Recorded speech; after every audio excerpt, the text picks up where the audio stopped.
Good morning, class 11th. Hope you would have enjoyed your summer holidays. Now, welcome back in online classes. Okay, today we'll start our second chapter, Forms of Business Organization. Children, though this subject is a theory subject, but this theory is quite interesting, children. ठीक है, क्योंकि सारी जो चीज़ें हैं वो business के बारे में हैं सारी चीज़ें. और बिजनेस क्या है? Business refers to all those activities which are connected with production, purchase or sale of goods or services and distribution of goods and services. Okay. So forms of business organization मतलब types of ownership. अगर single owner है तो वो sole proprietorship में आएगी. अगर दो या दो से ज़्यादा है तो वो पार्टनरशिप फर्म कहलाएगी. ठीक है. और कंपनी है, कोऑपरेटिव सोसाइटीज़ हैं, ये सारा हम इसमें डिस्कस करेंगे. सबसे पहले बात करते हैं बिजनेस एंटरप्राइज क्या है. So business enterprise is an organisation which is engaged in some business or commercial activity. ठीक है. कोई भी ऐसा ऑर्गेनाइजेशन मतलब क्या? A group of people. Okay, here this business organization which is formed to earn profit or earn money. ठीक है. Because अगर वो प्रॉफिट अर्निंग के लिए नहीं है तो वो एनजीओ है, फिर वो बिजनेस ऑर्गेनाइजेशन में नहीं आएगा. But here we are talking about business organization. Every business enterprise is a separate and distinct unit of business. So business enterprises may be classified into three broad categories: private sector, public sector and joint sector. यहाँ पे इस second chapter में हम बात करेंगे private sector enterprises की. ठीक है. और ये पब्लिक सेक्टर और जॉइंट सेक्टर हम बात करेंगे नेक्स्ट थर्ड चैप्टर में. प्राइवेट सेक्टर क्या है? Business enterprise which are owned, control and managed by private individual. यानी कि जिसके ओनर कौन है? Private people. जैसे रिलायंस इंडिया हुआ, टाटा हुआ, ठीक है, विप्रो हुआ. तो ये सारे क्या हैं? ये प्राइवेट सेक्टर एंटरप्राइज हैं. ठीक है. अगर हम बात करें पब्लिक सेक्टर एंटरप्राइज की, तो जो कि गवर्नमेंट जिनको रन करती है, मीन्स उसका ओनर कौन है? गवर्नमेंट. या तो सेंट्रल गवर्नमेंट और state government.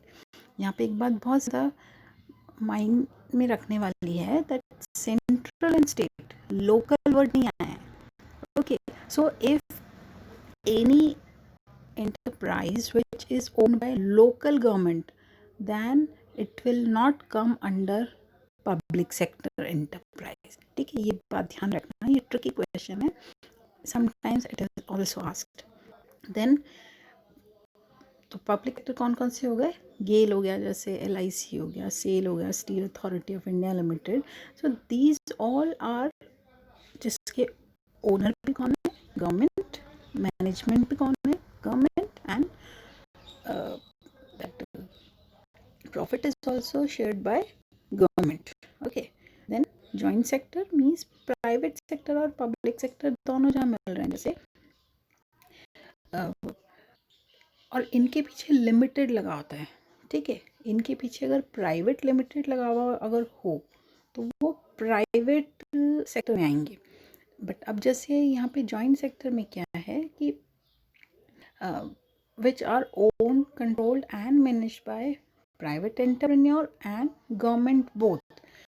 Okay, so in these enterprises the day-to-day management lies in the hand of private entrepreneurs, whereas government control and supervision by its members and board of directors. For example, Maruti Udyog Limited, Cochin Refineries. कि इसमें money भी invest कौन करती है? Government करती है. और इसमें थोड़ा कंट्रोल और सुपरविजन जो होता है वो गवर्नमेंट का होता है. ठीक है. या जैसे कोई बहुत बड़ा प्रोजेक्ट है तो वो जैसे रिलायंस ने और सेंट्रल गवर्नमेंट के जैसे टाई अप में कोई अगर उन्होंने स्टार्ट किया है तो वो जॉइंट सेक्टर में आएगा. ठीक है. तो ये हम आगे थर्ड चैप्टर में डिस्कस करेंगे. यहाँ पे बात करते हैं प्राइवेट सेक्टर एंटरप्राइजेस की. तो ये पांचों जो हैं sole proprietorship, HUF मतलब joint Hindu family business, partnership, cooperative society and company. All these 5 are forms of private sector enterprise. Okay. अब इसमें भी यहाँ पे एक बात बहुत ज़्यादा इम्पोर्टेंट है चिल्ड्रन, यहाँ पे दी हुई नहीं है, I am telling you this sole proprietorship, HUF and partnership, ये जो तीनों हैं ये तो क्या है, नॉन कॉरपोरेट फॉर्म है, नॉन कॉरपोरेट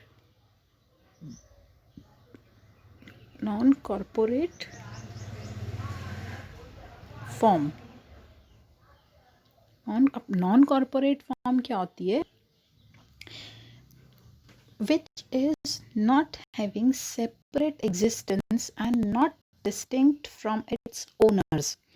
ठीक है, ओनर्स और जो फर्म है दोनों का सेपरेट एग्जिस्टेंस नहीं होता है, मतलब कि लॉ की नजरों में, इन the eyes of law, the owner is known by the firm is known by its owner. Okay, so law doesn't make any difference between owner and the enterprise।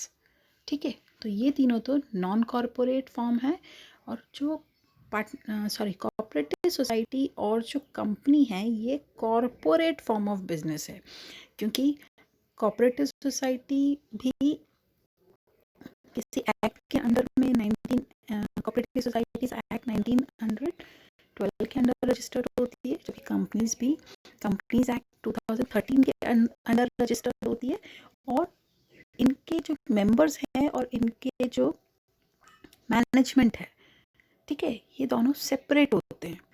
ठीक है, so in the eyes of law there is difference between owner and enterprise. ठीक है, तो यहाँ पे तो corporate form है और ये तीनों नॉन कॉरपोरेट फॉर्म है। ठीक है, अब बात करते हैं sole proprietorship. Sole means one या ओनली, और प्रोप्राइटर मीन्स ओनर, तो वन ओनर या only owner. A business which is owned, managed and controlled by a single individual is known as sole proprietor. Okay, quite easy. बात करते हैं features की। Features, I will give you one acronym children. Okay, its acronym is Sony Full, S square OONI, SONI full. आप इसको ऐसे learn कर सकते हैं, सोनी फुल एंटरटेनिंग चैनल है।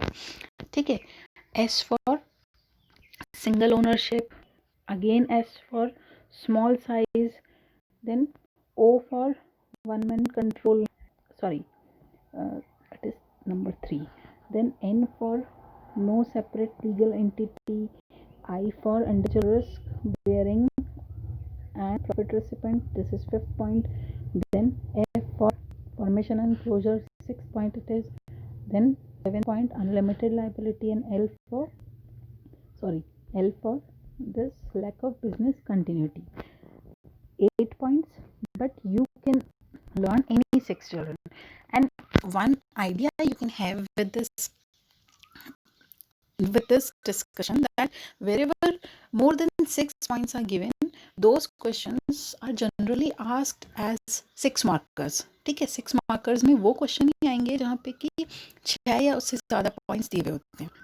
अगर किसी भी कंसेप्ट में 3 पॉइंट हैं, 4 पॉइंट हैं, तो वो शॉर्ट आंसर्स में आएंगे, वो 3 मार्कर्स, 4 मार्कर्स या 5 मार्कर्स में आएंगे, वो 6 मार्कर्स में नहीं आएंगे। ठीक है, तो ये एक ट्रिक आप यूज़ कर सकते हो अपनी एग्जाम प्रिपरेशन के लिए। Now let us discuss features. Single ownership, a person who is investing money would be the only owner, and single owner, all the capital is also supplied by him and all the profit is also shared by him only. Second point, small size. So this form of business is suitable for small size of business where where means operation is not done at a large scale. जैसे एक जो retail outlet हुआ वो कहाँ तक cell करता है, उसका आसपास एरिया, उसके कौन कस्टमर्स होंगे, जो 2 3 4 जो भी स्ट्रीट्स हैं या उसके जो भी कस्टमर्स हैं, ठीक है, आसपास रहने वाले जो उस पर्टिकुलर एरिया में रहते हैं वो उसके कस्टमर हैं. तो बहुत ज़्यादा लार्ज एरिया नहीं है कि उनकी सप्लाई या उनकी जो सेल है बहुत ज़्यादा बड़े एरिया में हो रही हो. तो छोटे स्मॉल साइज ऑफ ऑपरेशंस के लिए ये वाला जो फॉर्म है वो क्वाइट बेटर है. Third point is that one man control. The owner who has invested money has all the decision power in his hand. Okay, so one man control, जहाँ पे भी वन मैन कंट्रोल चाहिए तो वहाँ पे sole proprietorship is the best option. Okay, the next point is no separate legal entity. Law makes no difference between the owner and the enterprise. ठीक है, कानून की नज़रों में ओनर और उस एंटरप्राइज दोनों का सेपरेट एग्जिस्टेंस नहीं है. ओनर से ही उसके एंटरप्राइज को पहचाना जाएगा, उसकी फर्म को जाना जाएगा. ठीक है, जैसे मोहन एंटरप्राइज हुआ तो Mohan is the proprietor of Mohan enterprise, that's it. ठीक है, जबकि कंपनी के केस में ऐसा नहीं होता. कंपनी में मनी तो इन्वेस्ट कौन करते हैं, जो ऑल ओवर वर्ल्ड से, ऑल ओवर इंडिया से. ठीक है, जो छोटे छोटे इन्वेस्टर हैं वो शेयर में इन्वेस्ट करते हैं और वो ओनर होते हैं. बट मैनेजमेंट दूसरा होता है और कंपनी का तो एक सेपरेट एग्जिस्टेंस होता है. कंपनी कानून की नज़रों में एक आर्टिफिशियल पर्सन है. ठीक है, तो बट यहाँ पे सोल प्रोप्राइटरशिप के केस में ऐसा नहीं होता. ठीक है, नेक्स्ट पॉइंट है individual risk bearing and profit recipient. The person alone will responsible to bear all the losses, all the risk of business, and he would be the sole beneficiary of all the rewards. ठीक है, sixth point, formation and closure is very easy. No extra formalities are required here. Then next is unlimited liability.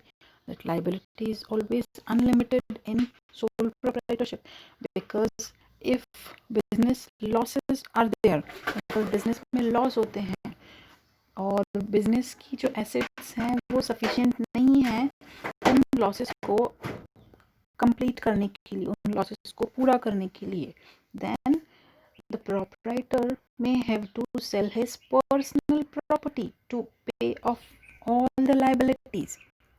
उसकी खुद की personal property भी cell करनी पड़ सकती है. ठीक है, वो जो ओनर है, प्रोप्राइटर है, उसकी पर्सनल प्रॉपर्टी हुई, कार हुई, उसकी ज्वेलरी हुई, उसका घर हुआ. ठीक है, उसके पास और भी जो कोई ज़मीन हुई, वो सारे के सारे यूज़ किए जाएंगे उस बिज़नेस के लॉसेस को पूरा करने के लिए. क्योंकि बिज़नेस में लॉस हो गया, सारे जो क्रेडिटर्स आ जाएंगे पैसा मांगने, तो वो तो कहेगा कि इस बिज़नेस की ये जो भी एसेट्स हैं, जो भी फर्नीचर है, जो भी प्लांट है, वो ले जाओ और उसको सेल आउट करके और पैसा ले लो. बट वो ऐसा नहीं कर सकता, वो पर्सनली लाइबल है. उसको खुद को उसकी पर्सनल प्रॉपर्टी सेल करनी होगी.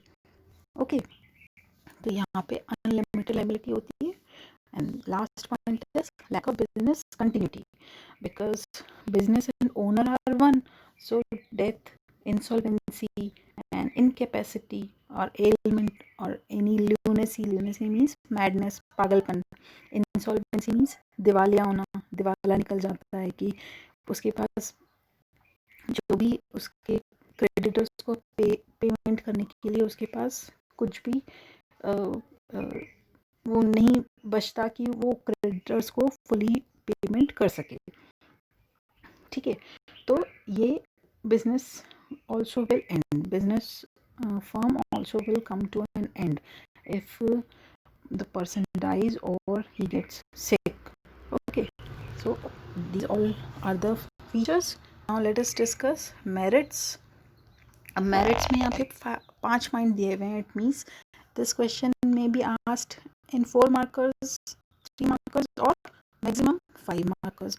और suppose अब 5 पॉइंट्स है तो वो 5 मार्कर्स में ही आएगा, ठीक है। बहुत कम चांसेस होते हैं जब ये 6 मार्कर्स में आ जाए कि जैसे 1 मार्क का कोई और शॉर्ट क्वेश्चन डाल के उसी में इसको ऐड कर दिया जाए, ठीक है। तो आपके लिए तो ज़्यादा आसान है वो। तो अब यहाँ पे जो इसके एडवांटेजेस हैं, इसका जो एक्रोनिम है वो है QDC से, सॉरी QDC से, QDC से, ठीक है। QDC जैसे LDC होते हैं, UDC होते हैं ऑफिस में। LDC means lower divisional clerk and UDC means upper divisional clerk. तो उससे आप लर्न कर सकते हैं QDC से, ठीक है। Q for quick decision, D for direct incentive, C for confidentiality, S for sense of accomplishment, sorry this is 4th number, and E for easy to form and dissolve। उसके quick decisions होंगे, उसको किसी और से पूछने की ज़रूरत नहीं है। जबकि पार्टनरशिप में उसे, अगर पार्टनरशिप फॉर्म है तो सारे पार्टनर्स जब तक एग्री नहीं हो जाते किसी एक डिसीजन पे, तब तक वो कोई भी फाइनल डिसीजन नहीं ले सकते। बट यहाँ पे ऐसा नहीं होता, तो यहाँ पे सबसे जल्दी डिसीजन लिया जा सकता है। सेकंड, दैट डायरेक्ट इंसेंटिव, उसके जो एफर्ट्स हैं, प्रोप्राइटर के एफर्ट्स हैं, वो डायरेक्टली रिलेटेड होते हैं उसके रिवॉर्ड से, ठीक है। यहाँ पे डायरेक्ट रिलेशन होता है रिवॉर्ड और एफर्ट्स में। जितना ज़्यादा एफर्ट्स करेगा उतना ही ज़्यादा उसको रिवॉर्ड मिलेगा, यानी कि प्रॉफिट मिलेगा। अगर वो आलसी जैसे बैठा हुआ है, वो अगर अपने बिजनेस पे कोई ध्यान नहीं दे रहा है, देन रिवॉर्ड भी उसे ना हो या कम हो सकता है, ठीक है। तो डायरेक्ट यहाँ पे इंसेंटिव है। Then next is confidentiality. This is the best form from the point of view of secrecy. सबसे ज़्यादा सीक्रेसी मेंटेन इसी फॉर्म में हो सकती है, ठीक है, in comparison of other forms of business organization. Next point है सेंस ऑफ अकम्प्लिशमेंट। क्योंकि यहाँ पे जो प्रोप्राइटर मनी इन्वेस्ट कर रहा है वो उसकी खुद की मनी है, तो उसे खुद में ये एक फीलिंग होगी कि उसे खुद को उस काम को करना है, उसका पर्सनल सेटिस्फेक्शन वहाँ पे इन्वॉल्व होगा। जबकि कंपनी के केस में ऐसा नहीं होगा, वहाँ पे मैनेजमेंट तो कोई और कर रहा होता है, और मैनेजमेंट जो कर रहा होता है उनका पर्सनल, उनकी खुद की मनी वहाँ पे इन्वेस्ट नहीं होती है। So they don't have the feeling of accomplishment, sense of accomplishment. But here, the proprietor would definitely have this feeling. And the last point is easy to form and dissolve, because there is no legal formalities are required. Okay, and it is also not governed by any specific law. तो यहाँ पे सबसे ज़्यादा easy है बाकी और दूसरे जो फॉर्म्स ऑफ बिजनेस ऑर्गेनाइजेशन है, ओके। एंड लास्ट में हम यहाँ पे बात करते हैं डिसएडवांटेजेस की। डिसएडवांटेजेस का यहाँ पे एक्रोनिम है UL क्यूब, ठीक है। और इसको लर्न कर सकते हैं उल्लू। जैसे आपको जैसे मिस्टर एक्स उल्लू लगते हैं, ठीक है, आप मिस्टर एक्स से इसको एसोसिएट कर सकते हैं। मिस्टर एक्स की बजाय कोई आपका कोई ऐसा दुश्मन भी हो सकता है, खैर दुश्मन होता नहीं है, जस्ट फॉर किडिंग, ओके। तो उल्लू से आप इसको लर्न कर सकते हैं। Then U for limited liability, L for limited resources, L for limited life of a business, and again L for limited managerial skill. Okay, unlimited liability ये point हम पहले ही डिस्कस कर चुके हैं। If business losses are there and if business asset is not enough to meet all personal business liabilities, then proprietor may have to sell his personal property to pay off all the liabilities. Second point, limited resources, because the proprietor himself arranges all the wealth, okay, and sometimes he take loan also, but there is a limit to the credit raising capacity. हर एक की credit raise करने की capacity बहुत limited होती है. Bank किसी unknown को loan easily नहीं देगा, ठीक है, बहुत लिमिटेड देगा. देगा अगर देगा भी तो फिर लिमिटेड लोन देगा उसको, हर एक को बहुत ज़्यादा लोन नहीं दिया जा सकता.